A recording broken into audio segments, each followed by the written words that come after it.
Title আর thumbnail দেখে বুঝতে পেরে গিয়েছেন আমরা চলে এসেছি শ্রীধাম মায়াপুরে। আর এই ভিডিওতে আমরা আপনাদের সাথে শেয়ার করব যে আপনারা কিভাবে এই মায়াপুরে আসতে পারেন, ভোগ প্রসাদী বা কোথায় খাবেন, কোথায় থাকবেন, এরকম সমস্ত রকমের খুঁটিনাটি তথ্য। নমস্কার, সকলকে জানাই স্বাগত সন্দীপ অ্যান্ড সুচি ইউটিউব চ্যানেলের আরো একটি নতুন ভিডিওতে। চলুন ভিডিওটা শুরু করা যাক। দিনটা 8 মার্চ। বাহন এন্টর্ককে সঙ্গে নিয়ে বেরিয়ে পড়েছি। গন্তব্য মায়াপুর। কলকাতা থেকে নদিয়ার মায়াপুরের দূরত্ব প্রায় 130 কিলোমিটার মতো। আমরা কল্যাণী এক্সপ্রেসওয়ে ধরে পৌঁছে যাই কল্যাণীর বিবেকানন্দ মোড়। সেখান থেকে বড়জাগুলি, তারপর চাকদা, রানাঘাট, শান্তিপুর পেরিয়ে পৌঁছে যায় কৃষ্ণনগর। রাস্তা পুরোটাই খুবই ভালো। যারা আমাদের মতো বাইকে বা চারচাকা নিয়ে মায়াপুরে যেতে চাইছেন তারা এই রুটটা ফলো করতে পারেন। কৃষ্ণনগর থেকে বহরমপুরের দিকে প্রায় 10 কিলোমিটার এগোলে ধুবুলিয়ার একটু আগে পড়বে চৌগাছা মোড়। সেখান থেকে মায়াপুরের দূরত্ব মাত্র 10 কিলোমিটার। এই যে এই মোড়টা দেখতে পাচ্ছেন, এখান থেকে আপনাদের বাঁ দিকে যেতে হবে। যারা ট্রেনে আসতে চাইছেন শিয়ালদা মেন লাইনে আপনাদের নামতে হবে কৃষ্ণনগর স্টেশনে। স্টেশনের বাইরে থেকে আপনারা শেয়ার্ড অটো বা টোটো নিয়ে পৌঁছে যান স্বরূপগঞ্জ হুলোরঘাট। দূরত্ব মাত্র 13 কিলোমিটার। সেই ঘাট থেকে খেয়া পেরিয়েই পৌঁছে যাবেন মায়াপুরে। হাওড়া লাইন দিয়ে যেতে চাইলে আপনাদের নামতে হবে নবদ্বীপ স্টেশনে।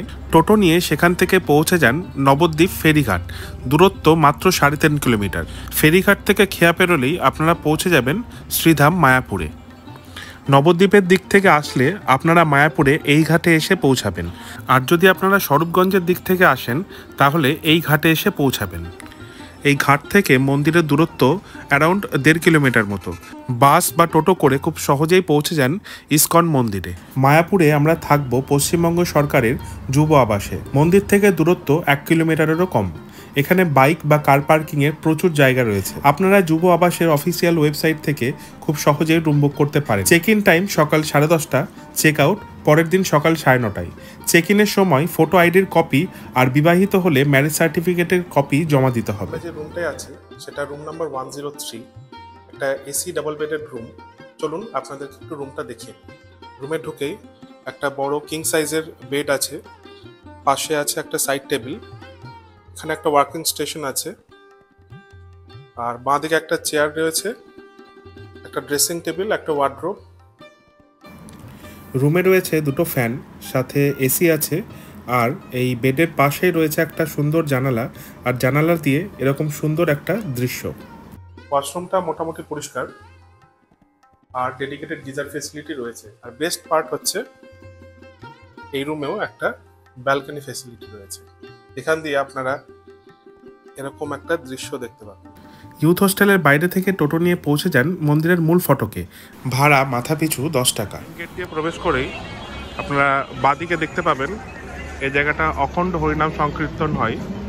আর সামনেই তো চন্দ্রোদয় মন্দির, যেটা নতুন তৈরি হচ্ছে। আর ডান দিকে আছে প্রভুপাদজির মন্দির।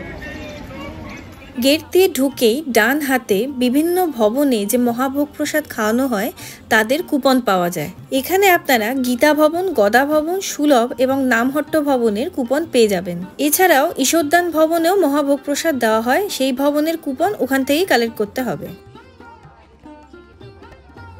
এটা প্রভুপাদজির ভজন কুটির। চলুন ভেতর থেকে ঘুরে আসা যাক। এই ভজন কুটিরে 24 ঘন্টা 365 দিন অবিচ্ছিন্নভাবে হরিনাম সংকীর্তন হয়ে থাকে।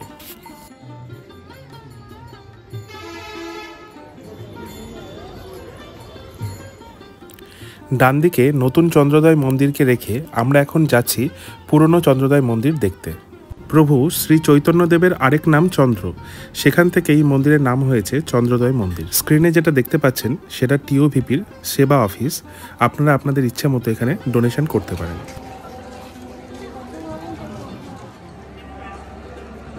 স্ক্রিনে মন্দিরের পূজা অর্চনার বিভিন্ন টাইমিং সেগুলো দিলাম, আপনাদের সুবিধার্থে আপনারা এটা স্ক্রিনশট রাখতে পারেন। এই রাধা গোবিন্দর চন্দ্রোদয় মন্দির সকাল 4:30 থেকে দুপুর 1টা আর বিকেল 4টে থেকে সন্ধ্যে 8:30 পর্যন্ত খোলা থাকে। এই মন্দিরে পুজো দিতে চাইলে আপনারা এই কাউন্টারের মাধ্যমে পুজো দিতে পারবেন। মন্দিরে প্রবেশ করার মেল এবং ফিমেলের জন্য আলাদা লাইন আছে। তবে একটা জিনিস মনে রাখতে হবে, কোনো রকম ইলেকট্রনিক ডিভাইস নিয়ে আপনারা এখানে প্রবেশ করতে পারবেন না। বিভিন্ন কাউন্টার আছে এখানে আশেপাশে মন্দিরের, সেখানে আপনারা আপনাদের মোবাইল এবং আপনাদের জুতো জমা রেখে আপনারা এই লাইনের মাধ্যমে মন্দিরে প্রবেশ করতে পারবেন। যে ভবনটি দেখতে পাচ্ছেন এটা কোচ ভবন বা শঙ্খ ভবন। এটি একদম মন্দির লাগোয়া ভবন। স্ক্রিনে দেওয়া ওয়েবসাইট থেকে আপনারা খুব সহজেই এই ভবনটি বুক করতে পারেন। মন্দির থেকে বেরিয়ে বাঁ হাতে শঙ্খ ভবন বা কোচ ভবনকে রেখে সোজা হাঁটলে আপনারা এই রেস্টুরেন্টটা দেখতে পাবেন। পাশ দিয়ে চলে যাচ্ছে গোশালা রাস্তা। আমরা ঠিক করেছি পুরোটাই হেঁটে ঘুরবো, আপনাদেরকে পুরোটা শেয়ার করব।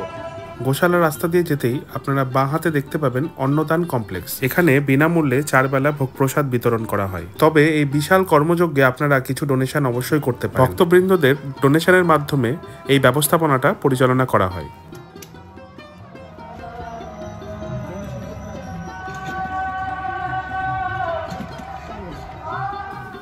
অন্নদান কমপ্লেক্সের ঠিক উল্টো দিকে রয়েছে গৌরাঙ্গ কুটির। ঘর ভাড়া মাত্র 100 টাকা। এই ঘরে 4 জন থাকতে পারেন। তবে বাথরুম কিন্তু ঘরের সাথে লাগোয়া নয়, বাথরুম আলাদা। এছাড়াও ঘরের মধ্যে রয়েছে লাইট, ফ্যান এবং বিছানা। আর কিন্তু কোনো সুযোগ সুবিধা নেই। অন্নদান কমপ্লেক্স থেকে একটু এগোলেই আপনারা দেখতে পাবেন প্রভুপাদ ভিলেজ। মায়াপুরে এসে আপনারা এখানেও কিন্তু থাকতে পারেন। এখানে এসি নন এসি দুরকম রুমই অ্যাভেলেবেল আছে।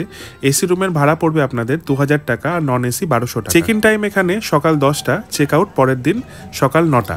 তবে এখানে এখনো অনলাইন বুকিং এর ব্যবস্থা কিন্তু চালু হয়নি। স্পট বুকিং হয়। স্ক্রিনে আপনাদের ফোন নাম্বার এবং ইমেল আইডি দিয়ে দিলাম, আপনারা যোগাযোগ করতে পারেন। প্রভুপাদ ভিলেজ থেকে একটু এগোলেই আপনারা দেখতে পাবেন নিত্যানন্দ কুটির। এখানে মাত্র 200 টাকা করে ঘর ভাড়া, তবে অ্যাটাচ বাথরুমের সুবিধা নেই। আর বাঁদিকে রয়েছে শ্রুতি ভবন। এই যে রাস্তাটা যেটা চলে যাচ্ছে সেটা শ্রুতি ভবনের রাস্তা। এখান থেকে সামনে গিয়ে বাঁদিকে পড়ছে গোশালা। আর এই যে এইটা যেটা দেখতে পাচ্ছেন সেটা হচ্ছে ঝুলন গার্ডেন। ঝুলন যাত্রার সময় রাধা গোবিন্দকে এখানে এনে সাজানো হয়।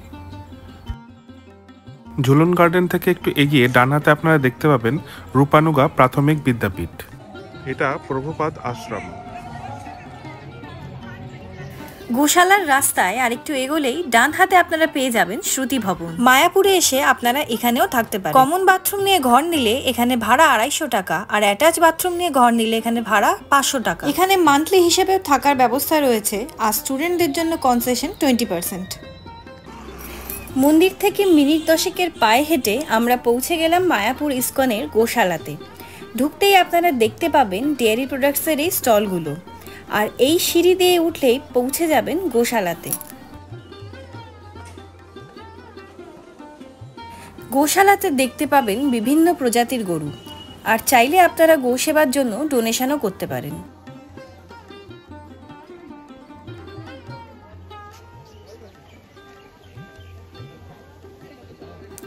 নিচে নেমে এসে আপনারা এই স্টলগুলি থেকে কেনাকাটা করতে পারেন। প্রোডাক্টের দামের লিস্ট দিয়ে দিলাম, আপনারা চেক করে নিন। আর এখানকার ঘি একবার ব্যবহার করার রেকমেন্ডেশন আমাদের তরফ থেকে অবশ্যই রইল। আমরা 40 টাকা দিয়ে এই মিষ্টি দইটা খেলাম বটে, তবে আমি বলবো মিষ্টি দই না খেয়ে ক্ষীর দই খান, টেস্ট বেশি ভালো। মন্দিরের দিকে যাওয়ার জন্য আমরা উঠে পড়লাম এই গরুর গাড়িতে। একটু এগোতেই একজন এসে সমস্ত যাত্রীদের টিকিট কাটলেন। ভাড়া মাথা পিছু 10 টাকা করে। এই 4G 5Gর যুগে এই ধীরে চড়া যানে উঠে সময় যেন কিছুটা থমকেই গেল। গরুর গাড়ি ধীর গতিতে চলছিলই হঠাৎ কিনা থমকে গেল, কারণ ভক্তবৃন্দগণ ইস্কন মন্দির পরিক্রমা করছে। এরকম দৃশ্য মাঝে মাঝেই কিন্তু আপনারা মন্দিরে দেখতে পাবেন। সত্যি বলছি, বেশ লাগে কিন্তু। গোশালা থেকে মন্দির পর্যন্ত এসে এখন আমরা চলে এসেছি মায়াপুর সেবা গার্ডেনে। জায়গাটি খুবই সুন্দরভাবে সাজানো গোছানো, আর এখানে রয়েছে শ্রী চৈতন্য মহাপ্রভুর সংকীর্তন পদযাত্রার একটি মেমোরিয়াল। চলুন এবারে যাওয়া যাক গদা ভবনের দিকে। এই চক্র ভবনের মাঝখান দিয়ে একটা ছোট্ট গেট দিয়েই আপনারা পৌঁছে যেতে পারেন গদা ভবনে। আর যাওয়ার রাস্তাতেই পড়বে অনেক ধরনের প্রসাদের দোকান। আপনারা চাইলে ইন্ডিভিজুয়ালিও প্রসাদ কিনতে পারেন, কিংবা ওদের অনেক ধরনের ছোট ছোট কনফেকশনারি আইটেম দিয়ে একটা প্রসাদ পাওয়া যায় যার মূল্য 100 টাকা, সেটাও কিন্তু কিনে নিতে পারেন। তবে হ্যাঁ, মূল্য কিন্তু মাঝে মাঝেই চেঞ্জ হয়, তাই জেনে নেবেন। আর গদা ভবনে যাওয়ার রাস্তাতেই এরকম অনেক ছোট ছোট জামা কাপড়ের দোকান পাবেন। আপনারা কিন্তু গিফটিং আইটেম হিসেবে এখান থেকে কিছু না কিছু কিনতেই পারেন। মায়াপুরে আসলে আপনারা গদা ভবনে থাকতেই পারেন। এখানে রুম ভাড়া শুরু হচ্ছে 600 টাকার থেকে। আর এখান থেকে গীতা ভবন ও নামহট্ট ভবন বাদ দিয়ে সব ভবনেরই কিন্তু বুকিং হয়। গদা ভবনের পাশ দিয়ে একটা রাস্তা গিয়েছে, সেই রাস্তা ধরে একটু এগোলেই গদা ভবনের ঠিক পেছনেই আপনারা পেয়ে যাবেন নামহট্ট ভবন। এখানে রুম ভাড়ার রেঞ্জ 400 টাকা থেকে 7,000 টাকা পর্যন্ত। মেন রোডের ওপর 4 নম্বর গেট দিয়ে যদি আপনারা প্রবেশ করেন, প্রথমেই আপনারা পাবেন নামহট্ট ভবন। এটা হচ্ছে নামহট্ট ভবনের যে প্রসাদ বিতরণ হচ্ছে তার লাইন। আর এই রাস্তা বরাবর সোজা গেলে আপনারা পেয়ে যাবেন গীতা ভবন, বংশী ভবন এবং ঈশ্বরদান ভবন। একটু এগিয়েই বাঁ দিকে আপনারা দেখতে পাবেন গীতা ভবন। এখানে হচ্ছে গৌর পূর্ণিমা ফেস্টিভ্যাল 2025, তার রিসেপশন এই জায়গাটা। আর দেখুন প্রচুর মানুষ এখানে সমবেত হয়েছেন। এইটা হলো গীতা ভবনের দিকটা, আর ঠিক তার পাশেই রয়েছে ঈশ্বরদান ভবন, আর ঈশ্বরদান ভবনের ঠিক পাশেই রয়েছে বংশী ভবন। তবে বংশী ভবন শুধুমাত্র লাইফ টাইম মেম্বারসদের জন্য, সবাই কিন্তু এখানে থাকতে পারবেন না। এখন যেটা আপনারা দেখতে পাচ্ছেন সেটা হলো ঈশ্বরদান ভবন। স্ক্রিনে দেওয়া ওয়েবসাইট থেকে আপনারা খুব সহজেই এই ঈশ্বরদান ভবনের রুম বুক করতে পারেন। আপনারা যদি গাড়ি নিয়ে আসেন তো ঈশ্বরদান ভবনের সামনেই কার পার্কিং এর ব্যবস্থা রয়েছে। লাঞ্চ এবং ডিনারে এখানেও প্রসাদ গ্রহণের ব্যবস্থা রয়েছে। আপনারা এই গোবিন্দাস প্রসাদম থেকেও প্রসাদ সংগ্রহ করতে পারেন। ইসকন মন্দির থেকে বেরিয়ে আমরা এখন যাচ্ছি লাঞ্চ করতে। ভালো হাইজিনিক রেস্টুরেন্টের কথা জিজ্ঞাসা করাতে টোটো দাদা নামালো এই রেস্টুরেন্টে। রেস্টুরেন্টের নাম গৌরাঙ্গ গার্ডেন রেস্টুরেন্ট। 100 টাকার ভেজ থালিতে বেশ ভালো রকমই খাবার ছিল এবং প্রত্যেকটা খাবারই কিন্তু সুস্বাদু। আপনারা চাইলে এখানেও কিন্তু খেতে পারেন। ঘড়ি জানান দিচ্ছে এখন সন্ধ্যে 6টা, আর আমরা টোটো ধরে চলেছি মন্দিরের উদ্দেশ্যে। মন্দির পৌঁছে দেখি যে বিশাল বড় এক শোভাযাত্রা বেরিয়েছে, তারই কিছু অংশ আপনাদের সামনে তুলে ধরলাম।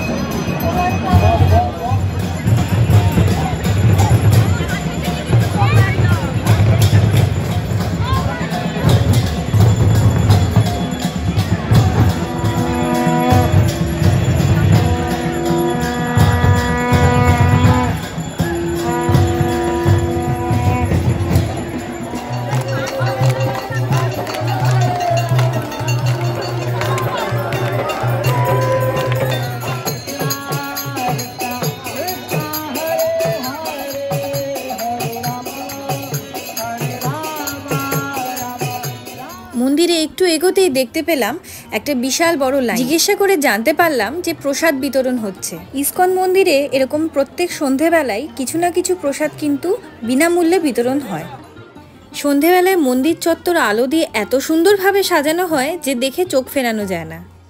মন্দিরের মূল ফটক দিয়ে ঢুকে ডান হাত বরাবর গেলে প্রচুর দোকান কিন্তু পাবেন কেনাকাটির জন্য। ঠাকুরের বিভিন্ন মূর্তি, জামা কাপড়, পিতলের বাসনপত্র, শঙ্খ এসব তো পাবেনই, তার সাথে পাবেন মায়াপুরের ফেমাস গোপী ড্রেসও। প্রায় প্রত্যেকটা দোকানেই কিন্তু এখানে কম বেশি দামের গোপী ড্রেস পাওয়া যায়।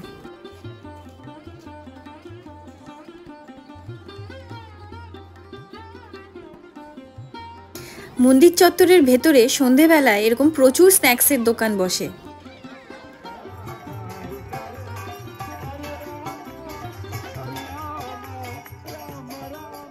এখন আমরা চলে এসেছি মায়াপুর ফুলডোম থিয়েটারে।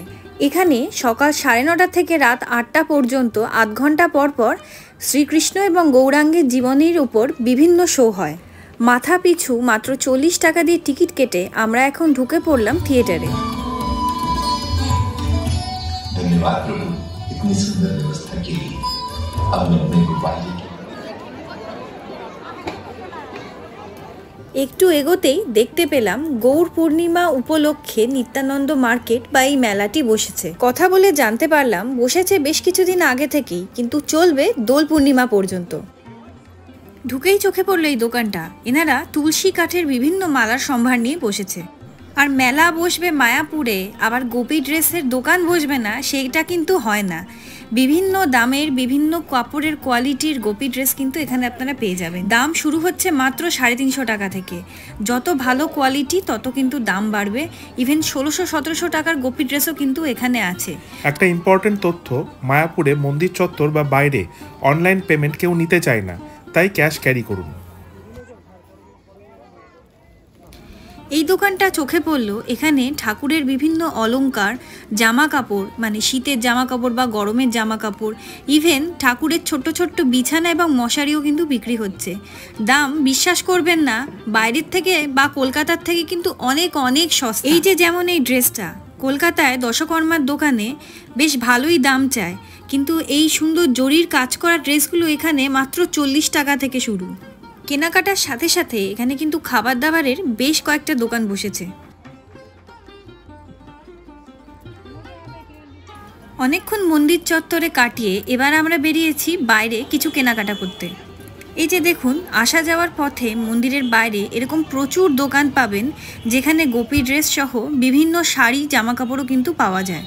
তবে এই যে ছোট দোকানগুলো, সেগুলোতে কিন্তু কম্পারেটিভলি দাম কম জিনিসের। যেমন এই টাইপের কুর্তিগুলো যেগুলো আমি কিনছিলাম, সেগুলোর রেঞ্জ 200 থেকে 300 টাকার মধ্যে। এছাড়াও ব্লাউজ এবং বাচ্চাদের ড্রেসও পেয়ে যাবেন, যেগুলোর দাম 100 টাকার থেকে শুরু। মন্দির চত্বরের বাইরে সারিবদ্ধভাবে প্রচুর খাবারের দোকান আছে, যেখানে আপনারা বসেও খেতে পারেন কিংবা পার্সেল নিয়েও যেতে পারেন।